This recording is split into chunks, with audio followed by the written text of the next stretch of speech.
Hazırda Nərimanov metro stansiyası yaxınlığındakı ərazidəyik. Gördüyünüz kimi bu köşk piyadaların rahat hərəkət etməsinə mane olur. Ərazi sakinləri və bina sakinləri köşkün məqsədə uyğun olmadığını bildirirlər və onlar qısa zamanda aidiyyatı qurumlarda məsələni həll etməyi və sakinlərin rahat gediş-gəlişinin təmin olunmasını istəyirlər.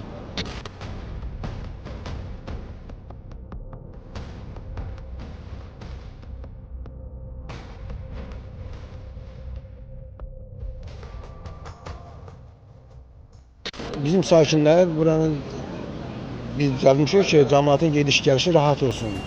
Rahat keçsinlər, gəlib düşsünlər, çıxsınlar.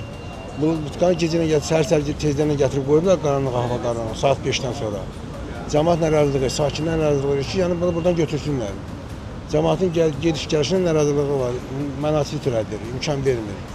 Ona görə bütün cəmaat narazılığı işlənir. Özü düz 6-cı blokun qabağıdır, çıxışdır.